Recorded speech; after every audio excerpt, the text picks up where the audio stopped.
નમસ્કાર મિત્રો, સીધું ને સટના એપિસોડમાં આપણે કેરળ સરકારને માટે જે નવી મૂંઝવણ ઊભી થઈ છે એની વાત કરવાના છીએ અને રાહુલ ગાંધીના ગળામાં હાડકું ભરાઈ ગયું છે એ બહુ સ્પષ્ટપણે આપણે ચર્ચા કરવી પડે એવી સ્થિતિ છે. તમને ખ્યાલ છે કે આપણે ત્યાં ગુજરાતમાં ચિમનભાઈ પટેલની કોંગ્રેસની સરકાર હતી. આમ તો ભારતીય જનતા પાર્ટી સાથે એમણે 90માં જે સરકાર રચી હતી એ સરકારની ફારગતી થઈ ભારતીય જનતા પાર્ટી સાથે. એના પછી એમણે કોંગ્રેસમાં જવાનું નક્કી કરેલું અને પછી કોંગ્રેસી સરકાર બની અને એમણે અત્યારે જે બહુ ચર્ચિત છે નરેન્દ્ર મોદીના ખાસ મિત્ર નરેન્દ્ર મોદી ઓળ ગોળ છે, નરેન્દ્ર મોદીની સરકાર ઓળ ગોળ છે, એ જે દેશમાં જાય એ દેશમાં એમને કોન્ટ્રાક્ટ મળે છે એવા ગૌતમ અદાણી એમને મુન્દ્રાની જમીન આપી હતી. આમ તો કેશુભાઈએ પણ એમાં યોગદાન કર્યું છે. એટલે ભારતીય જનતા પાર્ટીએ તો પછી યોગદાન કર્યું, પણ પહેલા યોગદાન કોંગ્રેસે કર્યું. એટલે કોંગ્રેસ એનો વિરોધ કઈ રીતે કરી શકે? રાહુલ ગાંધી એનો વિરોધ કરે ત્યારે રાહુલ ગાંધીના બનેવી એ અદાણીના પ્લેનમાં એની મુલાકાતે પણ ગયા હોય કચ્છની, એની તસવીરો ઝળકે ત્યારે રાહુલ ગાંધી માટે કેવી મૂંઝવણ ઊભી થાય તમે સમજી શકો છો. પણ આ બધા છતાં રાહુલ ગાંધી એ અદાણી હોય કે અંબાણી હોય, ઉદ્યોગપતિઓને વાજબી રીતે અમુક સરકારી લાભ મળે એના વિરોધમાં નથી એવું કાયમ કહેતા રહ્યા છે. પરંતુ અદાણી અને અંબાણી પર મોદી સરકાર ઓળઘોળ થઈ જાય અને બધું જ એમને સોંપી દેવાય એની સામે એ સતત લડતા રહ્યા છે. હવે તમને ખ્યાલ છે કે અંબાણીના પરિવારમાં એમના દીકરાના લગ્ન હતા ત્યારે 10 વર્ષે અંબાણીને સોનિયા ગાંધી અને રાહુલ ગાંધીનું સ્મરણ થયું હશે, કારણ કે ધીરુભાઈ અંબાણીને ઇન્દિરા ગાંધીની ઘણી બધી મદદ મળી હતી જ્યારે પ્રાઇમ મિનિસ્ટર હતા ત્યારે. એમના સંબંધો પણ બહુ સારા હતા. રિલાયન્સના વિકાસમાં પણ શ્રીમતી ઇન્દિરા ગાંધીનો ફાળો ખૂબ હતો. પ્રણવ મુખર્જી નું સવિશેષ. પણ પછી મોદી સરકાર આવ્યા પછી મુકેશ અંબાણી ભૂલી ગયા કદાચ કે સોનિયા ગાંધી અને રાહુલ ગાંધી કે પ્રિયંકા ગાંધી એ કોઈક અસ્તિત્વ પણ ધરાવે છે. પણ જ્યારે રાહુલ ગાંધી વિપક્ષના નેતા બન્યા લોકસભામાં અને વિપક્ષ મુક્ત ભારતને બદલે કોંગ્રેસની બેઠકો લોકસભામાં વધવા માંડી તો એમને એમ થયું કે આમને સાચવવા પડે એમ છે. એટલે મુકેશભાઈ પહોંચી ગયા હતા નિમંત્રણ આપવા માટે, પણ ન તો સોનિયા ગાંધી એમાં હાજરી આપી શક્યા, ન રાહુલ ગાંધી એ હાજરી આપી. હા, કોંગ્રેસના ઘણા બધા નેતાઓએ એમાં હાજરી આપી, સમાજવાદી પાર્ટીના નેતાઓએ હાજરી આપી, આરજેડીના નેતાઓએ હાજરી આપી, ટીડીપીના નેતાઓએ હાજરી આપી, બીજેપીના તો હોય જ હોય, અને શંકરાચાર્યો પણ હતા બે.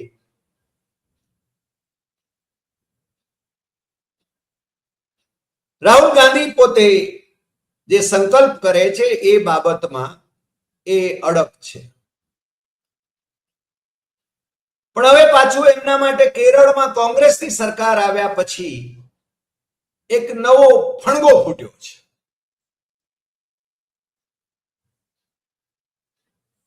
અદાણીને જે બંદર ત્રાવણકોર સરકાર એ વખતે જે રાજાશાહી હતી ને દિવાન સર સીપી રામસ્વામી આયંગર હતા, એમના વખતથી વિઝિન્જામ બંદર એ વિકસાવવા માટેની યોજના હતી અને એ યોજના આઝાદી પછી એને સાકાર કરવાની દિશામાં ઘણા બધા પ્રયાસો થયા અને ક્રમશઃ એ સંયોગ એવો બન્યો કે કેન્દ્રમાં નરેન્દ્ર મોદીની સરકાર આવી અને કેરળમાં કોંગ્રેસની સરકાર હતી ઓમાન ચાંડીની. ત્યારે આ બંદરને વિકસાવવા માટે 40 વર્ષની લીઝ પર માલિકી કેરળ સરકારની, પણ એને બાંધવાનું, ડેવલપ કરવાનું, ચલાવવાનું એ બધું કામ એ અદાણીની કંપનીને સોંપવામાં આવ્યું. હવે 40 વર્ષના ભાડુતે હમણાં એવું કહ્યું કે આ બંદર ને માટે એમાં એની જે કંપની પાછી છે અદાણી વિઝિન્જામ પોર્ટ પ્રાઇવેટ લિમિટેડ, એ સ્વિટ્ઝરલેન્ડની એક કંપની એમએસસી નામની બહુ જ મોટી કંપની છે, ગ્લોબલ શિપિંગ મહાકાય કંપની છે, એમાં 49% શેર એ રોકવા માંગે છે. 49% શેર એટલે 13,000 કરોડ રૂપિયા. 49% શેર. સંયોગ જુઓ, મે 2025માં પ્રાઇમ મિનિસ્ટર નરેન્દ્ર મોદી, માર્ક્સવાદી પાર્ટીના ત્યાંના ચીફ મિનિસ્ટર પિનરાઈ વિજયન અને ગૌતમ અદાણી, આ ત્રિપુટી એના થકી આ બંદરનું ઉદ્ઘાટન થયું અને એના ઉદ્ઘાટન પછી એનું સંચાલન જે રીતે કરવામાં આવે એમાં મુખ્યમંત્રી એ એમના કરતા હર્તા ગણાય. મેનેજિંગ ડિરેક્ટર તરીકે આઈએએસ અધિકારી જે હોય એ એમઆરએ, ચીફ એક્ઝિક્યુટિવ ઓફિસર તરીકે અદાણી પોર્ટ્સ દ્વારા અપોઇન્ટેડ શ્રીકુમાર કે નાયર, અને બાકી એનો વહીવટ બધો એ અદાણી પાસે રહે. હવે જુઓ, માર્ક્સવાદી ચીફ મિનિસ્ટર હતા, એમને ગોલ્ડ સ્મગલિંગ કેસમાં અને એમની દીકરીના ઈડીના કેસમાં ફસાવવાની ઘણી બધી કોશિશો કેન્દ્રમાં મોદી શાહની સરકારે કરી જોઈ, પરંતુ પછી મને લાગે છે કે પિનરાઈ વિજયન એમને સાથે કંઈક સમજૂતી થઈ ગઈ, એટલે પછી છેલ્લી ચૂંટણીમાં એવું પણ ચર્ચામાં રહ્યું, ચૂંટણી પ્રચારમાં પણ ચાલ્યું કે માર્ક્સવાદીઓ અને બીજેપી એની સાથે છુપી સમજૂતી થઈ ગઈ છે અને ચીફ મિનિસ્ટર પિનરાઈ વિજયન એમની જે ડાબેરી મોરચાની સરકાર હતી એ હારી ગઈ અને ત્યાં કોંગ્રેસના નેતૃત્વવાળી સરકાર સ્થાપિત થઈને એના મુખ્યમંત્રી તરીકે વીડી સતીશન, જે વિધાનસભામાં વિપક્ષના નેતા હતા, એ આવ્યા. હવે તમે જુઓ કે 40 વર્ષના પટ્ટે આ બંદર ગૌતમ અદાણીની કંપનીને આપવામાં આવ્યું. હવે એમાં એમણે જાહેરાત કરી દીધી હમણાં કે સ્વિટ્ઝરલેન્ડની આ મહાકાય કંપની જે છે એ એમાં 49% રોકાણ કરશે. હવે માલિકી કેરળની સરકારની અને ભાડુઆત ગૌતમ અદાણી, અને ગૌતમ અદાણી પાછા જાહેર કરે કે આમાં છે 49% શેર એ સ્વિટ્ઝરલેન્ડની આ કંપની એ એમએસસી ગ્રુપ એ કરશે, એનું રોકાણ કરશે. મુખ્યમંત્રી સતીશન એમને અંધારામાં રાખવામાં આવ્યા. એમણે બહુ જાહેરમાં ખુલીને કહ્યું કે મને આની કોઈ જાણ નથી, અમને વિશ્વાસમાં લેવામાં નથી આવ્યા. એટલે અદાણીએ જાહેર કર્યું કે અમે કેરળ સરકારની સંમતિ લઈને આ દિશામાં આગળ વધીશું. હવે ક્યારે સંમતિ લેશે, ક્યારે શું થશે એની તો ખબર નથી, પરંતુ 40 વર્ષના પટ્ટે આ બંદર એમને આપવામાં આવ્યું છે. અને અદાણી એકવાર અંદર ઘૂસે એટલે પછી એ માલિકી હક ધરાવતા હોય એ રીતે જ વર્તે. અને બધે જાહેર ક્ષેત્રના એકમો, એરપોર્ટ, બંદરો જ્યાં જ્યાં એમને મળ્યા છે, જંગલો, એ બધા અમુક વર્ષના પટ્ટે મળ્યા હોય, પરંતુ એ જાણે કે માલિક હોય એ રીતે જ વર્તતા રહ્યા છે. કારણ કે જબ સૈયા ભયે કોટવાલ ડર કાહે કા. એમાં પાછી એક શરત હતી 2015ની કે 20 વર્ષ નો વધારો પણ એમને આપી શકાય, એટલે 40+20. હવે સ્થિતિ એવી નિર્માણ થઈ છે કે એક બાજુ રાહુલ ગાંધી એ અદાણીની સામે જંગે ચડેલા છે, અને બીજી બાજુ એમની જ સરકાર એને અદાણીને આ બંદર 40+20 વર્ષ, આપણે 40 વર્ષ ગણીએ અને પછી 20 વર્ષનો બીજો પટ્ટો, એટલે આ મહાકાય બંદર એ એમને ચલાવવા માટે આપ્યું છે.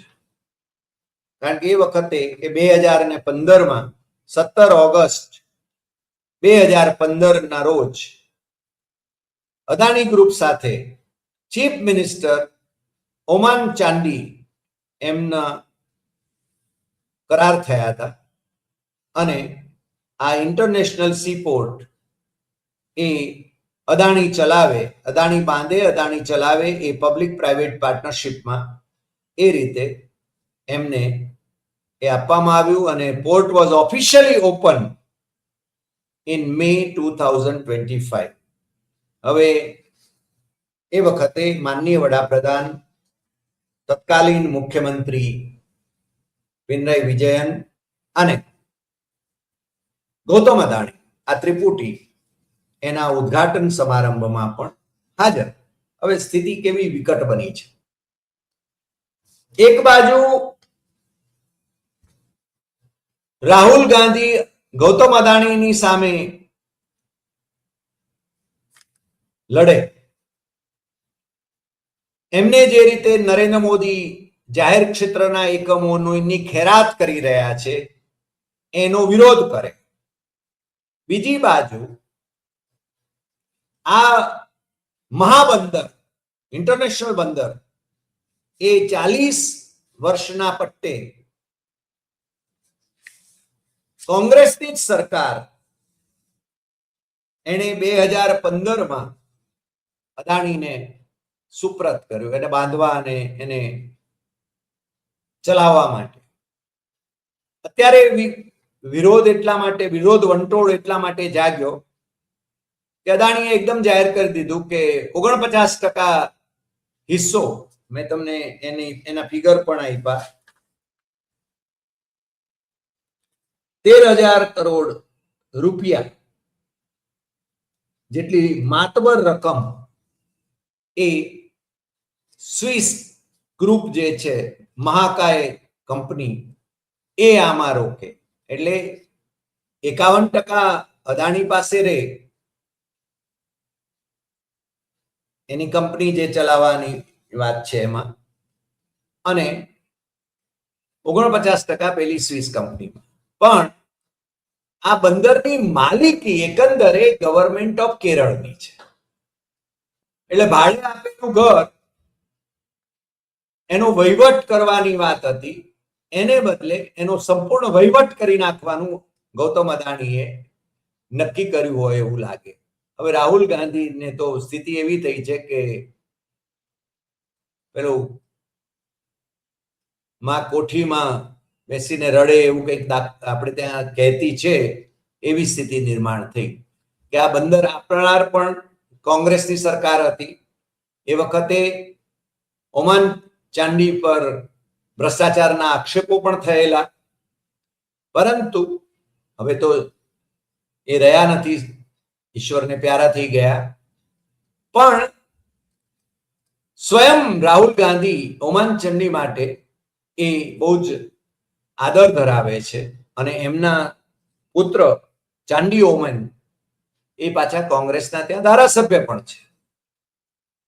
હવે આ બંદરનું ઉદ્ઘાટન થયું ત્યારે હોંશે હોંશે વડાપ્રધાનની પડખે જ ઉભા રહીને માર્ક્સવાદીઓના સુપ્રીમ લીડર અને 2 વખત સતત મુખ્યમંત્રી રહેલા, 10 વર્ષ મુખ્યમંત્રી રહેલા પિનરાઈ વિજયન, સીપીએમના લીડર, એ હરખ કરી રહ્યા હતા. પરંતુ અત્યારે જ્યારે વિવાદ ઉભો થયો છે ત્યારે આ અદાણી પોર્ટ્સ અને સ્પેશિયલ ઇકોનોમિક ઝોન લિમિટેડ એમાં 49% સ્ટેક એ વિઝિન્ઝામ ઇન્ટરનેશનલ સીપોર્ટ માં સ્વિસ કંપનીને વેચવાના સંદર્ભમાં હવે માર્ક્સવાદીઓ એ કોંગ્રેસી મુખ્યમંત્રી વીડી સતીશન એમની ઉપર માછલા ધોવા માંડ્યા છે. 10 વર્ષ સુધી એ સત્તામાં હતા ત્યાં સુધી એમને વાંધો નહોતો, હવે એમને વાંધો પડ્યો છે, આ વિવાદ ઉભો થયો છે. જોકે મેં કહ્યું એમ કે જબ સૈયા ભય કોટવાલ ડર કાહે કા, સતીશન એ એમને નરેન્દ્ર મોદી સમજાવી લેશે એવું ગૌતમ અદાણીને લાગે છે. કારણ કે આવતા દિવસોમાં એ વિવાદ વકરે નહીં અને મામલો થાળે પડી જાય, ઘીના ઠામમાં ઘી પડ્યું રહે, એટલા માટે આ સીપીએમનું જે મુખપત્ર છે દેશાભિમાની, એણે જે આના વિશે વિવાદ કર્યો છે એ વિવાદને ઠારવાની કોશિશ થાય એવું લાગ્યા વિના રહેતું નથી. આજે જ મલયાલમ મનોરમામાં, જે ત્યાંનું બહુ જ પ્રતિષ્ઠિત અખબાર છે, એમાં સીપીએમએ જે વિરોધ વંટોળ જગાવ્યો છે એની વાત એ વિગતે એમાં મૂકવામાં આવી છે. પણ પ્રશ્ન એટલો છે કે આ મહાબંદર નો આખો પ્રકલ્પ, જે મેં કહ્યું એમ કે છેક ત્રાવણકોર સ્ટેટ હતું ત્યારથી એને બાંધવાનું આખું વિચારાયું હતું, અને એ હવે જ્યારે એનું ઉદ્ઘાટન પણ થઈ ગયું, 1940ના ગાળામાં સર સીપી રામસ્વામી આયર, દિવાન ઓફ ત્રાવણકોર, એમણે આ વિચાર મૂકેલો, અને પછી સર્વે વર્વે જાજા થયા નહોતા, પરંતુ 90માં છેક એના વિશે કમિટી બની, અને 2015માં કોંગ્રેસની સરકારે આમને અદાણીને એના પીપીપી ધોરણે ડેવલપ કરવા માટે આપી, અને મે 2015માં પ્રાઇમ મિનિસ્ટર નરેન્દ્ર મોદીએ એને સત્તાવાર રીતે એનું ઉદ્ઘાટન કર્યું. હવે આવતા દિવસોમાં આ પેલા 13,000 કરોડ રૂપિયા જેટલું માતબર રોકાણ એ સ્વિટ્ઝરલેન્ડની એ કંપનીનું આમાં થાય છે કે કેમ, એ વિશે આપણને જાણવા મળશે. પણ મને એવું લાગે છે કે ઘીના ઠામમાં ઘી પડ્યું રહેશે. રાહુલ ગાંધી ભલે થોડો ઉહાપોહ મચાવે, પણ ultimately prime minister and chief minister will prevail. કારણ કે આ બંદર એ અદાણી પાસેથી પાછું લઈ લેવાની તો ન રાહુલ ગાંધીમાં હિંમત છે, ન સતીશનમાં હિંમત છે, એવું આજે લાગ્યા વિના રહેતું નથી. આજે આટલી વાત. ફરી મળીશું નવા એપિસોડમાં નવા વિષય સાથે. તમને જો આ એપિસોડ ગમ્યો હોય તો સૌથી વધુ શેર કરશો, લાઈક કરશો, કમેન્ટ કરશો અને આપણી YouTube channel doctor Hari Desai સત્યમેવમ તથ્યમે સબસ્ક્રાઇબ કરવા માટે દેશમાં અને વિદેશમાં મિત્રોને જરૂર જણાવશો. નમસ્કાર.